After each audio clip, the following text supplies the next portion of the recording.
So here we are, going live on the YouTube. Do. It says it's now streaming.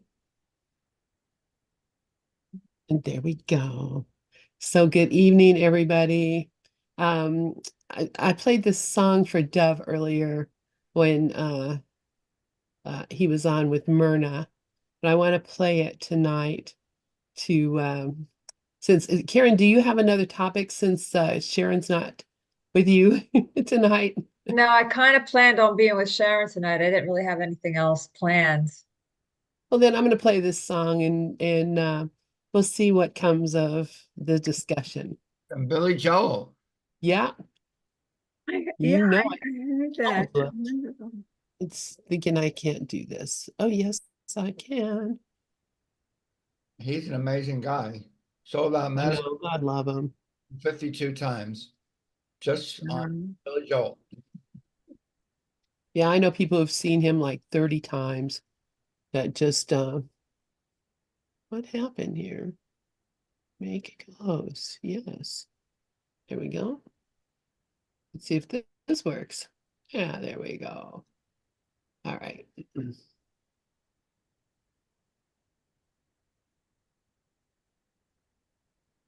Please open the door. Beautiful.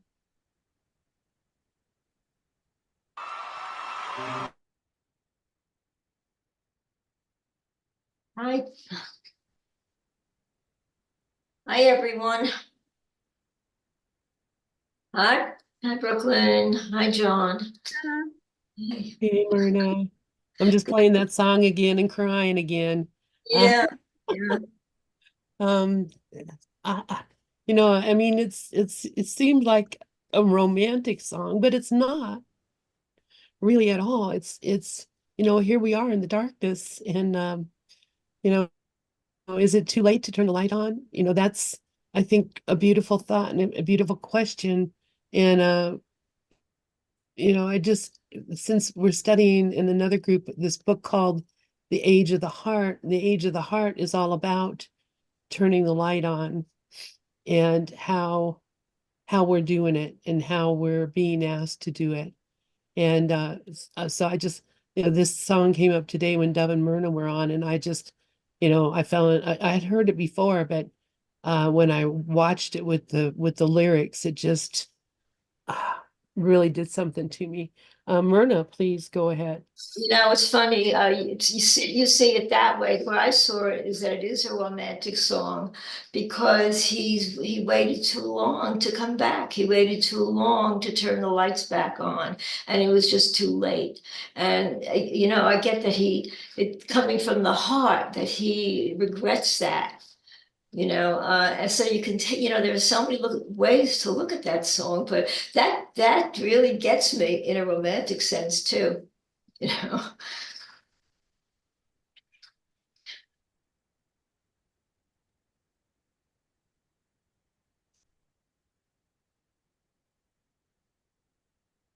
Also, it could be the soul singing to the spirit. Did I wait too long to listen to you? Mhm. Because sometimes patience is one thing, but if you don't take action, like you can just keep waiting and waiting and waiting, and then the spirit gets tired of you, so then it figures you're giving up. He uses the word forgiveness in the last line. He said, did I wait too long to forgive him? And my answer is no, it's always now. Mm-hmm. Time is the best illusion, which the Course says. So now is the only time that there is. No, he didn't wait too long because it's always now. But he didn't know that. So, Yeah. 'cause Well, he's but very sad. but yeah, that's how I see it too, though. It's like it's like, I'm talking to myself, talking to my Father. Maybe the Holy Spirit is talking to me, but it's not too late. And that's what the way I see it. It's of course, all the romance and everything is just it is another symbol for our connection with God and our connection with the world and with the Holy Spirit. So I can see so much of my own reluctance to forgive and turn the light back on. Myrna, you have your hand up, and so does Karen. I No, kind I of put it got much kicked further before. I forgot to lower it. Okay. Yeah, Karen. Wow, what a tearjerker. I never heard this song before. I loved, loved it. I love what Myrna said. I love what Lynn said. I love what John said. I love what everyone said, and I relate to it all of it. And it reminds me of also in forgiveness, forgiving myself. Um, and how time is the vast illusion, and it never matters really. Like he talks about, I think in lesson 158, where we're all going to wake up at some point, and it doesn't matter when. It's going to happen. And for me, that could mean anything, meaning too, if I'm, just for an example, judging someone, or I have an unforgiving thoughts. It doesn't matter when I catch it, when I catch that projection, when I catch that judgment, when I catch that unforgiving thought. That the point is, time is the vast illusion. When I catch it and learn the lesson that I came here to learn, that's when it's meant to be. So it's never too late, as Dove said. It's never too late for forgiveness. When it happens, it's meant to happen, because I needed to learn the lessons that I needed to learn, so I got there. Um, I just everything in here reminded me of a love song too. Did I wait too long for forgiveness? Um, I see you now. I also really love that. Um, and how time can make you blind. I mean, all the words and the way he sang the words were just so moving to me. Um, but I won't give up on you, for me, is I won't give up on me too. It's to give and to receive are one. I wouldn't give up on me, and I wouldn't give up on you either. Um, I was just watching on the news. I like to watch David Muir at 7 o'clock. He's I don't know if you have that, Lynn. David Muir at 7 o'clock on he's World News tonight. And he had, at the end, he has a usually featured person, and it was Toby. Anybody who's a country music singer will Toby remember Keith. Toby Keith. Yeah. Toby Keith passed God away. bless him. And like, he had cancer, but he said the cancer doesn't have me. He says, I have cancer, but the cancer doesn't have me. And that's how I feel. Like whatever I'm going through, I might have this issue, but it doesn't have me. It might, and I just love that. I love that attitude. And that also goes along with this. It's never too late. Right now, I'm here right now. So just gorgeous. Thank you, Lynn. That was beautiful. Oh, thank you, Karen. And yeah, I think about you all the time, and the the strength and concentration that it takes for you to do the things you do, um, when you're, experiencing a body, a situation that is very distracting. And, it's almost like, you're, a monk in a cell, just maintaining your composure, when, there's, it's not a lot of fun.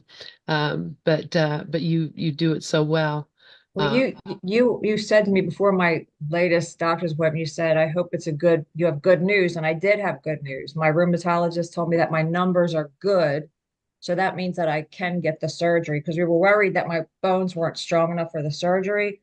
But now my bones are strong enough that I can get the surgery. And I'm going to see the doctor either this week or next week to schedule surgery. So it's all in now. It's all in the works. So it all went really well. And I know it's all going to work out. It's all perfect. It's all happening for my greatest good. Yeah. So thanks. Absolutely. And I mean, I was thinking about this the other day, and I have a lot of physical health issues, and always something something always going on. But that's how I've come to actually see it too, it's like, it doesn't have me, it's not going to stop me from coming in here and doing what I do. It has changed my life though. And I used to be, run around, do a lot of active stuff. I was like, constantly doing things. And now I'm not because I can't. And, I don't think I would have slowed down if I wasn't forced to do so. So, it's all for a purpose. And just to add to that, it reminds me of Rev Wayne, what Rev Wayne said about take your base, Yeah, right? Take your base. And I just love that analogy. And I just take my base. Yep. Take my base. I can't do this. I take my base. that's So right. thanks. Yep, and we're still all going to go home. So I love it. Thank you, Karen. John, you have your hand up. Please go ahead.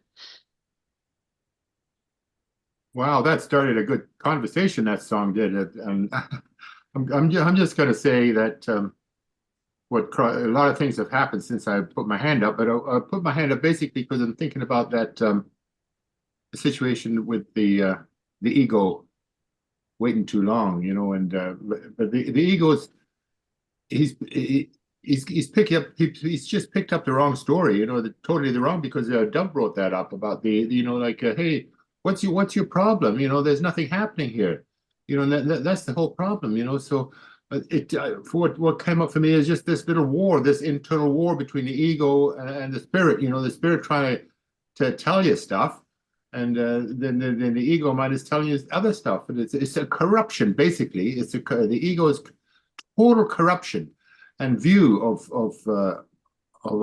quote reality. So, and bringing that back home, like oh, that's a major deal. Just yeah, hey man, this world is here, but it hasn't got me, like yet. Or how can I let go of it through this forgiveness process? Like just forgive me for believing this whole story. So that's basically it. But it's a great song, and thank you very much. And thank you all for showing up. It's beautiful. And Dove sent me that Ken Wapnick stuff. Oh my goodness, I hope you guys got that too, because that's amazing. I remember when he was up in that lovely lake area up in Roscoe, and I attended some of his lectures, and I think I heard some of those. But anyways, so beautiful to just be reminded and be in a circumstance where we can remind each other. Or going home together in a oneness scenario. You're not just fighting not this constant ego spirit war going on. The ego wants to be right about every goddamn thing. Sorry if I'm You can curse. We don't care. Yeah, that's it, John. That's it completely. And it's that's why we come together, to reflect back on these things with each other so that, you know, I don't, you can tell me you're mistaken, maybe I won't make it myself, or just know that, you're okay and we're all okay together. It's such a gift. And, yeah, I'm glad we have each other too. It's amazing. Thank you, John. Myrna. Yes, I mentioned this morning also that Billy Joel wrote another song. Um, I love you just the way you are. I mean, I love that song. And in fact, that's what prompted my talk this morning after listening to that song earlier. Excuse me, I love you just the way you are. And I remember thinking back to the people who actually loved me just the way I was. I could relate to people that felt that way about me.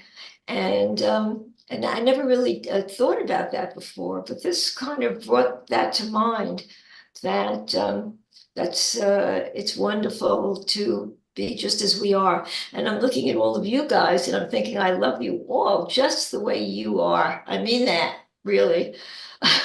So Yeah, anyway, thank you. Yeah, we're amazing. yes. Absolutely. Thank you, Myrna. Karen, please go ahead. Thanks, Myrna. I love that song too.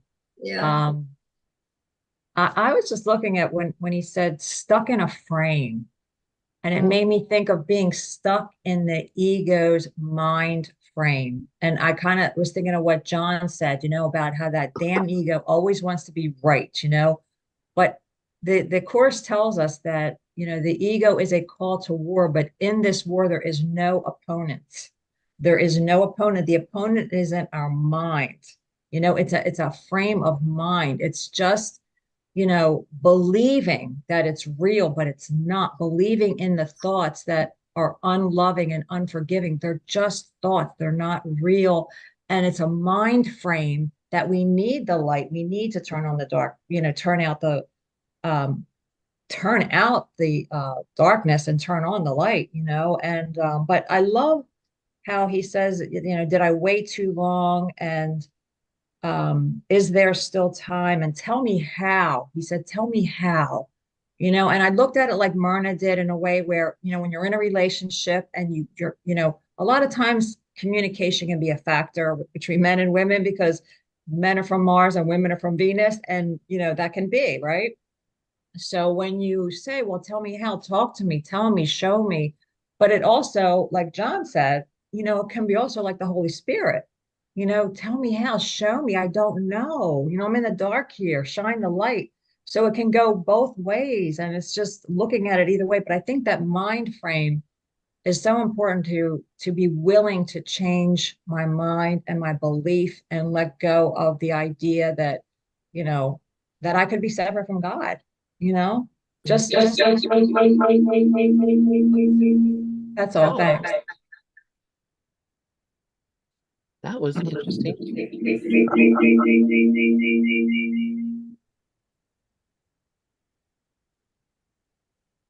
Uh, Sounds like an alien from another I know. planet. It's I like think I think that was in here twice or something. it sounds like what is it? I don't know, one of those alien movies. That's pretty funny. Oh my gosh, what was I going to say? Uh, uh, that um, for some reason it reminded me that when he's saying lying here in the darkness, um, it reminded me of a song that was popular when I was a teenager, that probably maybe some of you have heard, called "Candles in the Rain," by Melanie. And it's a kind of it's hard to imagine what it's about. I can't even explain it, but it's kind of about, um, we were so close, there was no room. We bled inside each other's wounds, is one of the lyrics of it. It's all about, we come together with our candles in the rain, trying to bring about peace, singing a song of peace. And it just reminded me of that when I thought about, we're lying here in the darkness. We are all here in the darkness. We're clinging to each other, like, children in the dark. And, I know you guys Karen sent that thing, or Sharon sent that thing from Ken Wapnick that I was going to play tonight. And we'll talk about that again later. But he was talking about that the Course in Miracles isn't about groups, it's about individual. It's all about individual thing, and it's not a church, and it's not a thing to be coming together as an organization to try to spread or whatever. Um, and that, Jesus doesn't talk about groups in the Course. But I think I look at this group and I see, it's, I don't think that Jesus would have disapproved of a group. And that we're like, children clinging together in a dark place and trying to find the light, bring about the light, turn the light back on. And so, I just, I love the thought that we're not a group. We are one. We are an individual, that's just love. Um, anyway, Rafi, please go ahead. Yeah, two things. One, Jesus did said, whenever two or more of you are together in my name, I am there. So there is a group thing. But the other thing, the song reminded me of We Are the World. there comes a time when we need each other. And I don't know why, but when I listened to that, that's what popped into my head. And now I can't get those lyrics out of my head because each one of them is saying exactly what you just said. We are one. And we depend on each other to fortify that oneness. Yeah, absolutely, Rafi. And just look how beautiful it is that we're such a different bunch of us. You know, each of us has our own background and our own story and our own experience, and it's dynamic. You know, it's dynamic. We come together, Rafi, you give us your wisdom on releasing. Brooklyn, you bring us your poetry. Karen, you bring us, all of your beautiful teachings and discussions about things that you find in the course. Odzi, everybody here brings something that is a unique contribution that adds to the strength of the group and makes the group more uh, more just a better means of communication. So, I love it. I love that we're here together. And oh my goodness, look at that beautiful purple. Oh my goodness, that's so pretty. That might be one of my favorite colors too, Brooklyn. John, Sunday, please go ahead. Yeah, I like that oneness concept you're talking about because it's the old the true democracy, one for all and all for one. But and I want to just to backtrack to what I don't think it was Karen mentioned about men are from Mars and women are from wherever. But that's the problem. See that it's when I speak to the corruption of ego mind, we've done it. We've done this number on ourselves, and I think I'm just learning right now. I'm learning about say we speak of love and where that came from and how that's being expressed. And there's this zoo in Michigan where they got bonobo monkeys or bonobo creatures, and they are the most loving mammals ever. And we used to be like that, and but what happened? Something happened.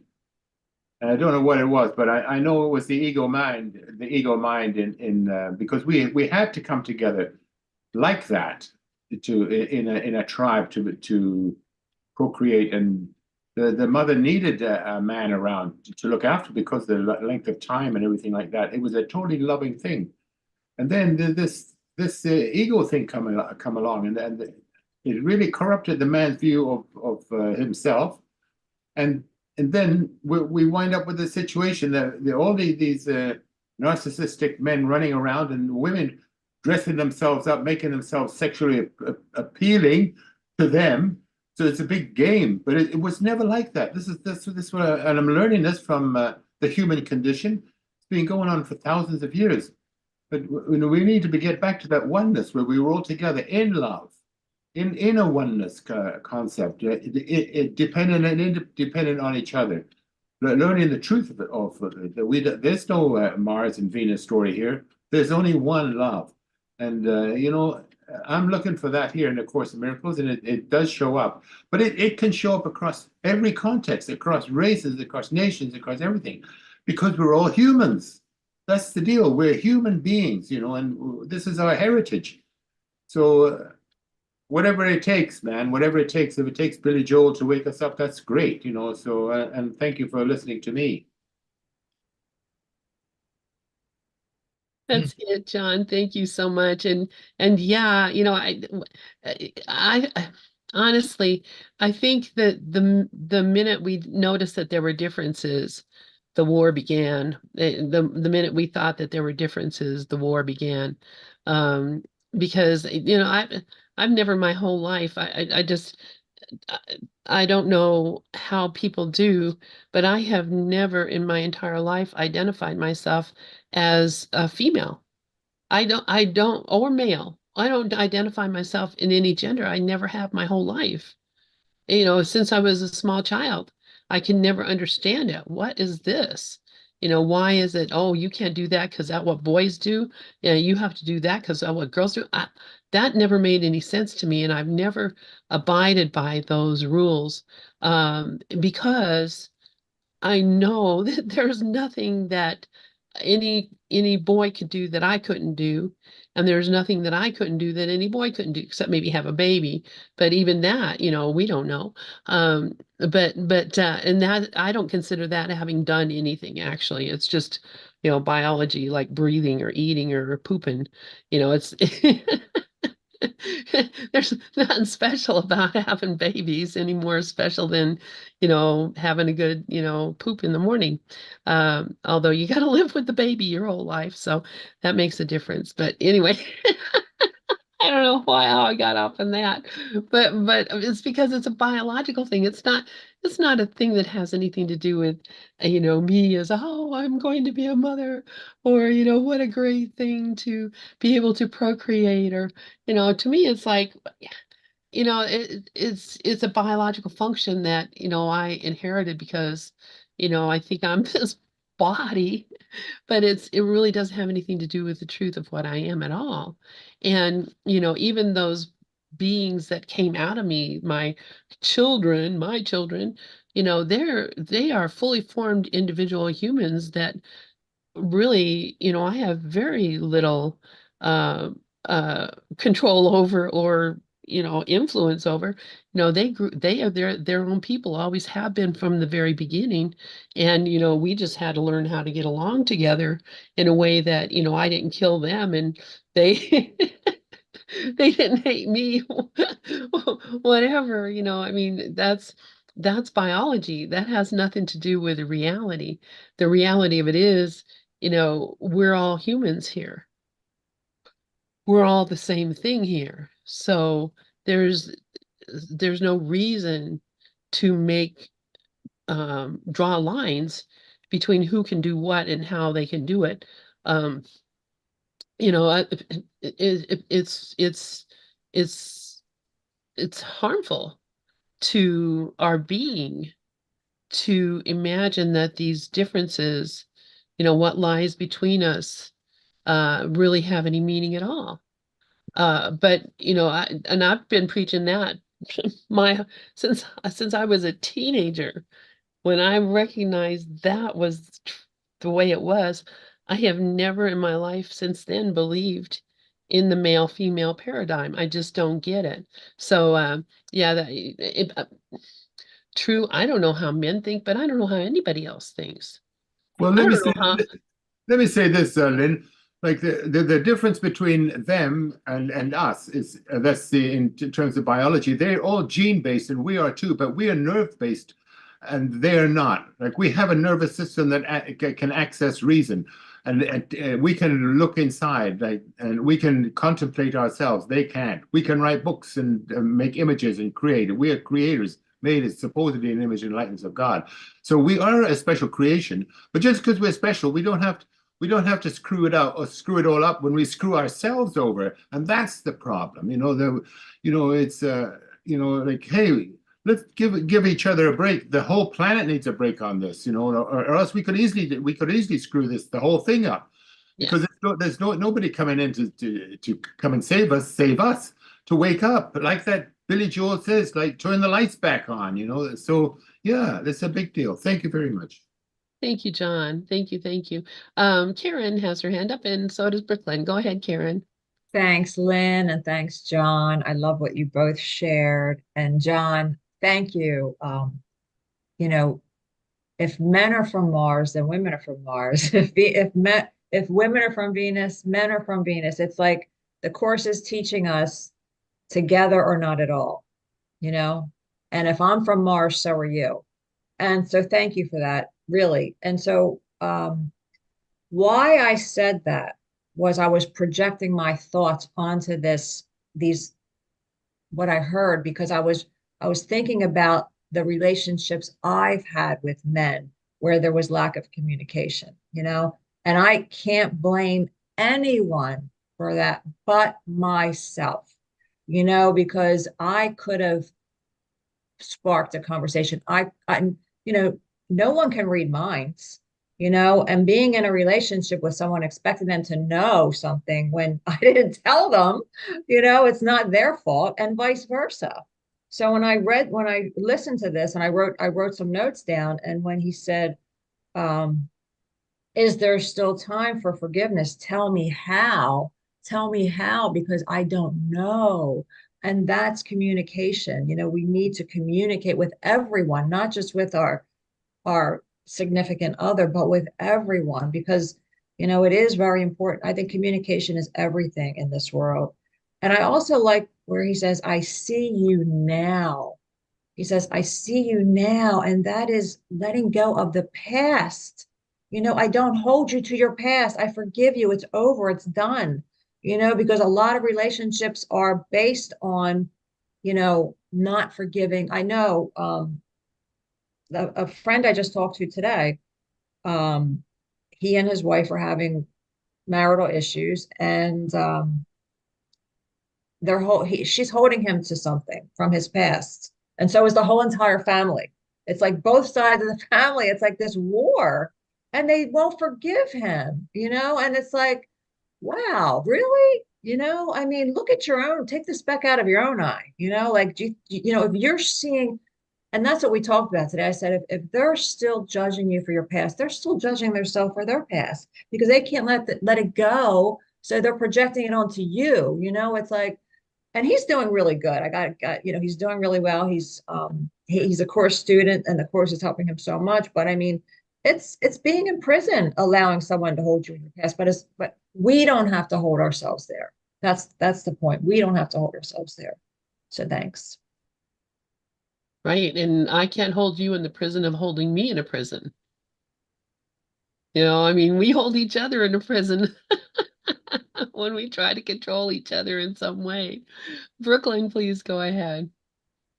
Namaste, mighty companions. Oh, what a beautiful discussion. I saw Dove and Myrna this afternoon. It was wonderful. And I'm so glad you did the song again. You said about differences. My mind always goes back to Star Trek, the original, where there were two guys, chasing each other around the world. They were both black and white, but they had different, one was white on the right side, one was white on the left side. If you look for differences, like we're more than you. We're divine. We're divine beings, have a human experience. And I'm grateful to know the divinity. And like I'm you, I'm everybody. And thank God I don't have to be alone. Yeah, I'm so grateful for this group. Thank you, Brooklyn. Yep. I love you too. And I'm grateful for you too. Yeah. You're just like me, only different. We're the same. Rafi, please go ahead. Well, one of the things I do every night is remind myself I'm not a personality. I don't have relations. I don't have a lifespan. I don't have agenda. I don't have opinions. I don't have attitudes. I don't have moods. I don't have beliefs. I don't have stories. I don't have programs. I don't have a body. I just run a list through every night just to constantly remind myself of just exactly what Brooklyn said. We're divinity. We're divine. We're having this life experience. So the life experience can show us that we're not this life experience. We are that divine presence. And for me, constantly reminding myself of it does a great deal to just keep me steadily focused. Thank you. That's so beautiful, Rafi. So beautiful. Oh my goodness. Wow.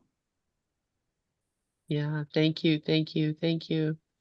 And that's the matter of it all, is the focus, and not getting caught up in the story, and recognizing that we can't read other people's minds.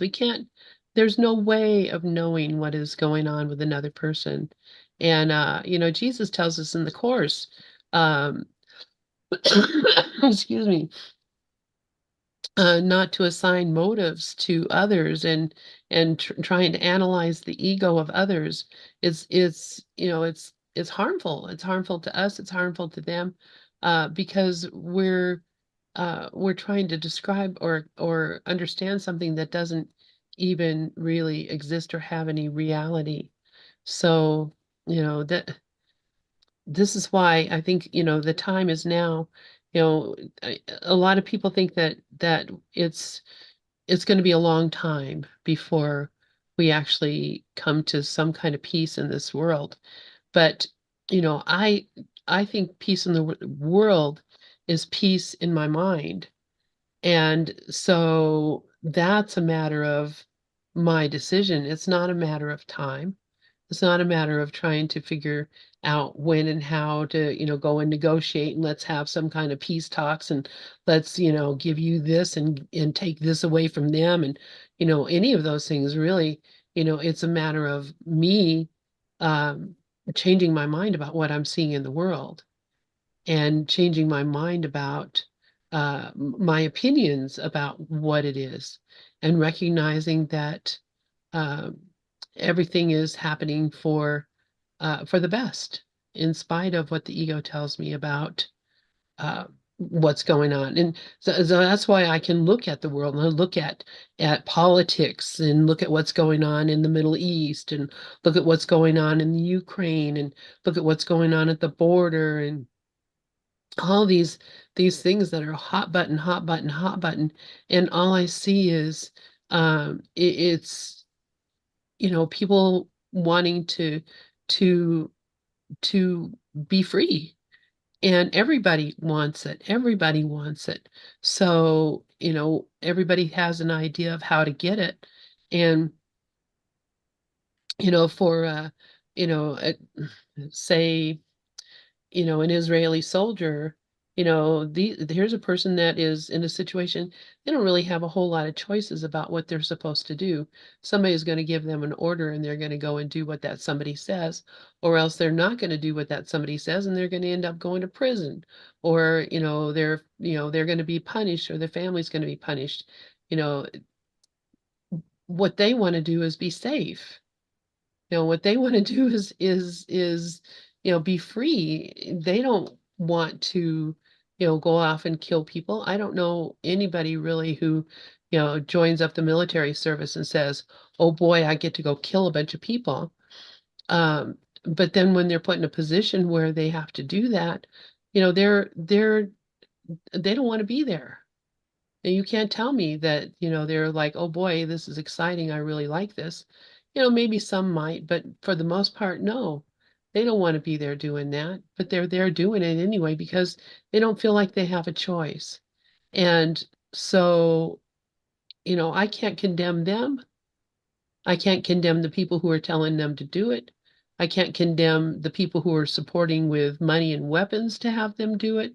I can't condemn anybody for doing anything they're doing because everybody is trying to do what they need to do in order to be safe, what they think they need to do in order to be safe and to be free. So what can I do? What does Jesus tell me, go out and protest? No, Jesus says, look for the judgments in your own mind. Look in your own mind where you're condemned. Look in your own mind where you're condemning. Look in your own mind when you're, wanting to murder. Oh my gosh, me, Lenny, sweet little Lenny, wants to murder people.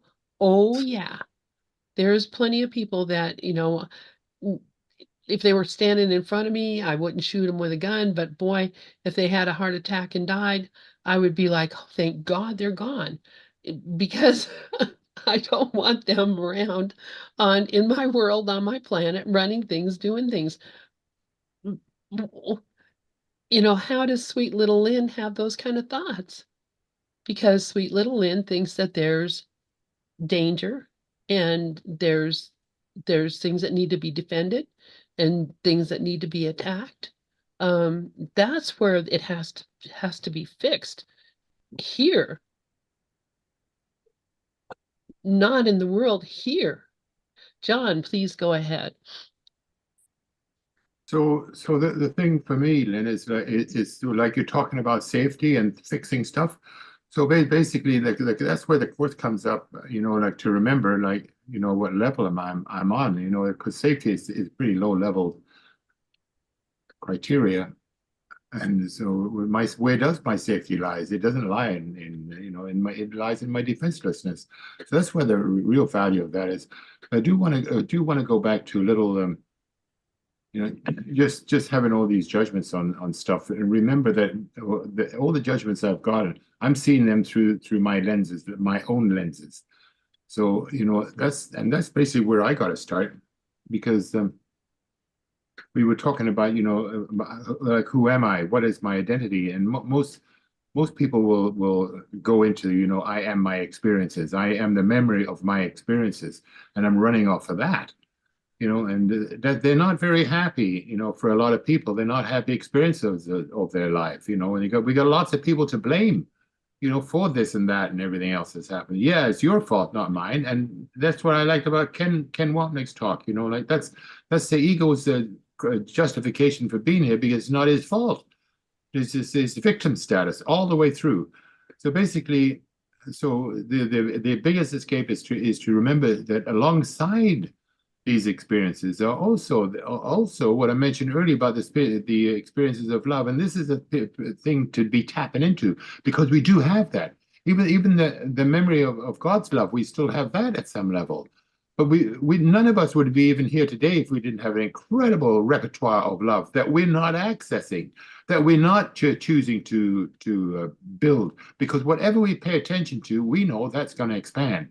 So what is expanding is war and grief and misery, because that's what's on the news. Do they tell us any love stories on the news tonight?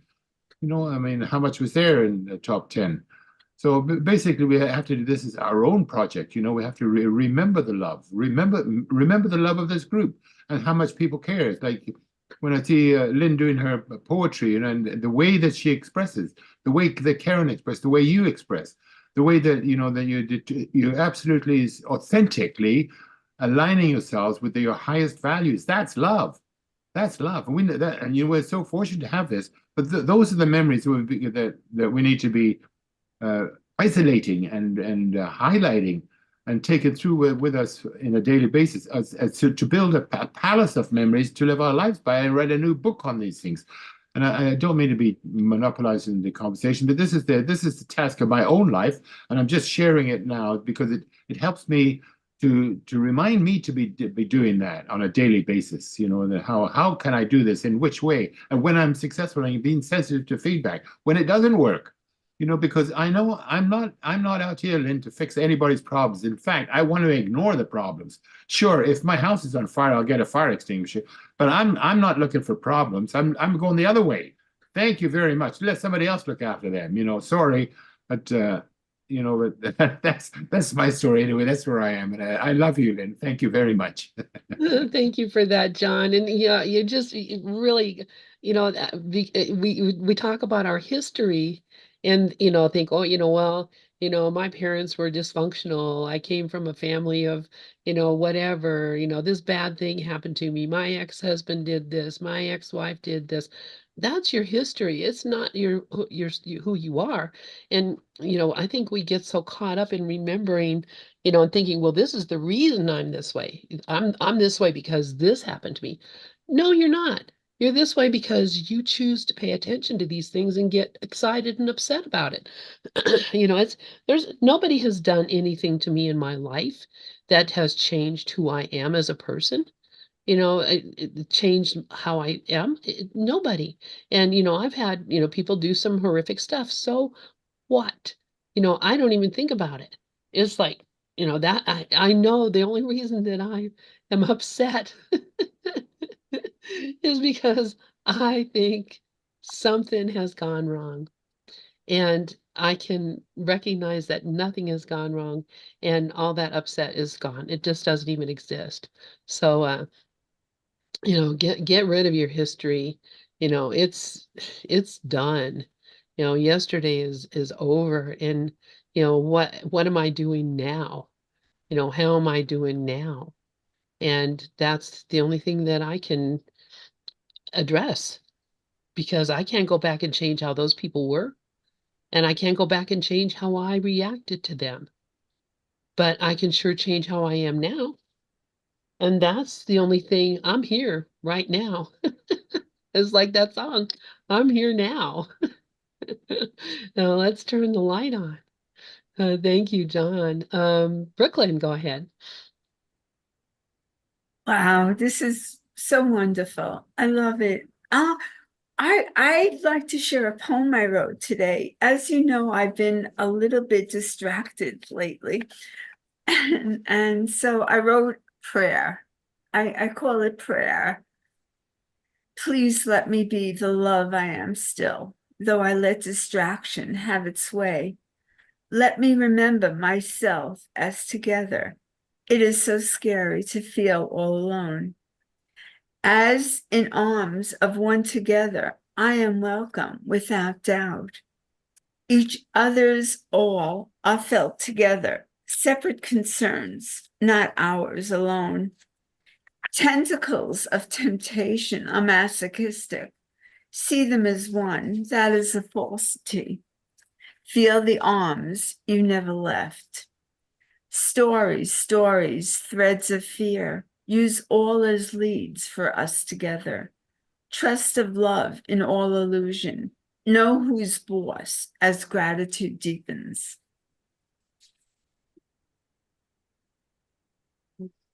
Thank you, Brooklyn. Thank you. Know who's boss. Love it. Karen, please go ahead. Brooklyn, that was beautiful. And I keep a little sticky note of something you said recently. You said, grateful for gratitude. What a lovely place to live. I just love that. I keep that little sticky note right where I can see it. You know, you have beautiful words. Your writing is so beautiful. I just love it. Thank you. I really related to what John and Lynn were talking about, you know, how Lynn said, you know, it's my mind that has to be fixed. You know, I can't fix anything out there. And John said, you know, I'm not here to fix anyone's problems, you know? And, you know, the Course talks about this in The Little Willingness. He says in chapter 2, trust not your good intentions. They are not enough, but trust implicitly your willingness, whatever else may enter. Concentrate only on this and do not be disturbed that the shadows surround it. That is why you came. If you could come without them, you would not need the holy instant, right? So he's telling us here, trust not your good intentions. And the good intentions are trying to fix a problem outside of your mind, my mind. I'm trying to fix something out there. I have good intentions. I want to help. I want to do something, you know? And this happened with recently with my granddaughter who relating to the song, you know, didn't know how to forgive someone. And I said, well, you know, write a note. If you don't know what to say, just write a little note, you know? And she says, well, I don't know what to write. Like she was really confused. So I said, well, I wanted to help her. So we got together this weekend. I helped her and she was had so much, just so much peace with it. And she was so ready to forgive this person. And then the person that she wanted to, was ready to forgive wasn't ready to forgive her, you know? So it was like, I felt so kind of bad for her because she really put her heart into this. And this person was like, I'm not ready to forgive you. You know, I'm not, what you did was unforgivable, she said. What you did was unforgivable. And so my granddaughter was just like, you know, like, I guess the war is going to continue until it doesn't, you know, but I felt like I had good intentions, but I wasn't sure if I did the right thing. But I will be honest with you, I did not ask Spirit before I went there and talked to her. I just did it because it was my good intention. You know, it was something that I thought I kind of did want to fix the problem. I have to admit it. She's my granddaughter. I wanted to fix it, you know? So it was a lesson for me. It was a lesson for me to ask the Holy Spirit first, ask inside first. Even though I had good intentions, I kind of think it made things worse, you know?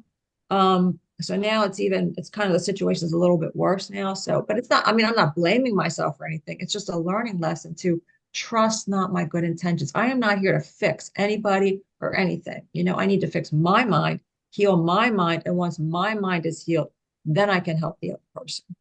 So thanks. Yeah, that's so funny. And so, yeah, I guarantee you did not make it worse. No matter what you may think, you did not make it worse. All things are lessons, and all things are happening for a specific reason, and you have no idea. You know, there's been many a time that I've thought I have really, stuck my foot in it, and then people came back later and said, thank you for what you said and did, because it opened my eyes to something different. And I don't even know, because I don't know what anything is for. So don't feel guilty, or think that you somehow or the other cause more problems, when you're trying to do is be love. You're being love. So that's the gift in itself, and that's the solution to everything. You did it. Congratulations. Myrna has her hand up, and then Brooklyn. Go ahead, Myrna. I just wanted to say Karen assumes that she did the wrong thing, but I looked at it, she did a great thing. I mean, just because the other person wasn't ready to forgive, you showed your granddaughter exactly what to do, and your granddaughter has to see that. She has to see that it's not that this other person has not come as far as she has. And I think that I looked at it as a wonderful thing that you did. I really mean that. So I think the ego is telling you that you did the wrong thing. You didn't. I know you didn't. So Thank you, Myrna. Brooklyn, please go ahead.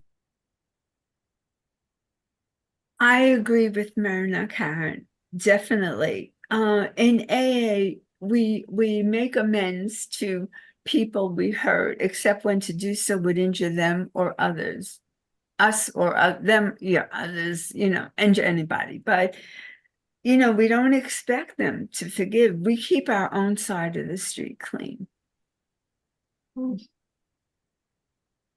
So I doubt you, my dear.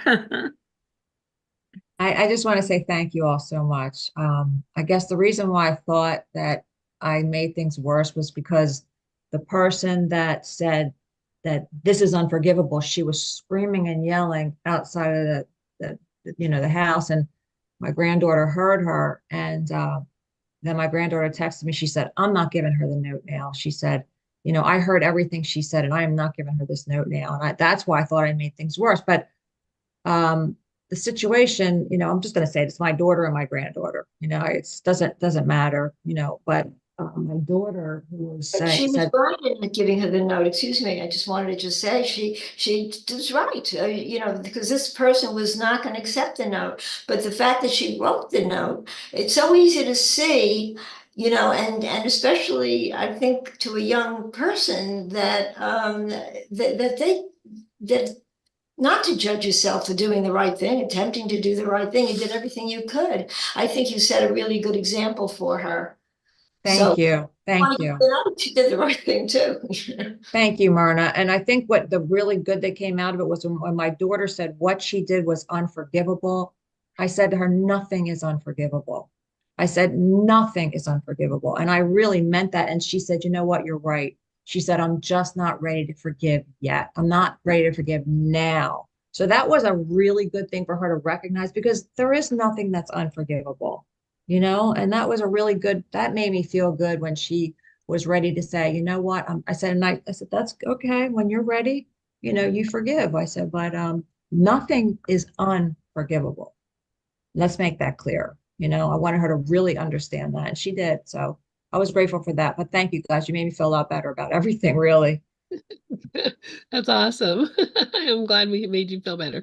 Rafi, please go ahead. Yeah, I mean, take a look at the only one that you talked about that is suffering. The only one that is suffering is the one that wouldn't accept the forgiveness and forgive. Right. She has to live with that. You're okay. Your granddaughter's okay. What you had to do. You came from a place of loving and kindness and open and forgiveness, and she's got. So she's the one that's suffering, and I feel kind of bad for her. But that's what she's put. She's listening to her mind, and until she stops, she's going to have to live with that. I just hope it doesn't, manifest itself somehow physically in her body, and she comes down with something, because a lot of times that's what happens. Oh no, you were right on track. Well, you're right, Rafi. And the one thing that with her, I wanted to say this to her, but you don't want to kick somebody when they're down, right? So I didn't say anything, but what I was thinking was, you think this is unforgivable because you must think there's something about you that's unforgivable, or something you did that's unforgivable. Because how could you think that this is unforgivable unless you're still not forgiving yourself for something, But I didn't say any of that. You know what I mean? I wasn't going to go there with it, but that's what it all comes down to. We have to forgive ourselves. So if I can't forgive myself, how can I forgive someone else? So it's all about forgiveness and letting ourselves off the hook. And like Sharon says, give yourself a pass. I mean, we make mistakes. We all make mistakes. So thank you. No, you nailed it. You absolutely nailed it. And you'll notice that as you forgive yourself, the issue that you're looking at will clear itself out. It just will go away because it's a lesson for you. And there are no mistakes, excuse me, but there are no mistakes. Right. Just learn the lesson and be done with it. And don't go back in that classroom. John, please go ahead. Yeah, thank you for that conversation about forgiveness and unforgiveness. Because basically for me, and talking about mistakes, but like there's a mistake going on here, and the way that I look at that is that I got to come for that, and you nailed it when you said about where's the unforgiveness coming from, but can I be calm enough? Can I slow down enough to look at this as a puzzle? And there's nothing wrong here. There's just a little puzzle that it's almost like playing a game of Scrabble. I got to figure out a way to deal with this person from my own state. I got to mind my own state, my own mindset, and to solve this problem, quote, if that I'm now going to fix because I'm right in the middle of it. But basically, it's really, hey, there's information missing here. There's something missing here that I just don't know enough. That person is really suffering. They're both suffering here. With stories going on. But the one who's unforgivable, I mean, do I have enough compassion to really soften my heart and like reach out there in that space when that's going on and just be there even in silence with that, because I don't know, and you just allow the spirit to guide me in something like that. But it's if I buy into this is an unforgiveness story, if I buy into that even for a second, I'm putting gas on this fire. So this is a classic example of a cry for love, and it's so beautiful. And I think you demonstrated that so well. It's so beautiful that they got you there as a model, because this is just straight animalism. This is straight, like, hey, right out of the bush, man. So, let's give each other a break here. Thanks for sharing all that. All right. Thanks, you guys. Thank you, John. Thank you all so much. Believe it I've or been not, quiet. I just want to thank everybody because it's been really good for me to listen to these beautiful voices. I'm still sick, so I'm just quiet tonight. But thank you. well, we're hoping you'll be better soon. And Oh yeah, I get back and forth. I'm not going to worry about it, right? no, there's nothing to worry about. Right. Just It's beautiful. rest. The sharing is absolutely delightful. Thank you, Sharon. Thank you for joining us, and everybody else who's joined us who hasn't said anything. That's all fine and good too, because we know we're all here together in this same beautiful place where love is the only thing that really matters. So thank you all. Thank you for joining us, and look forward to seeing you again on Thursday. We'll have our Course in Miracles manual for teachers, and we're in the clarification of terms, which is great, and I'm really enjoying that a lot. So I love you all, and thanks for coming. Love you all. Thanks, Love Lynn. Thanks, you. everyone. Big hugs. Big Big hugs. hugs to y'all too. Bye bye. Bye.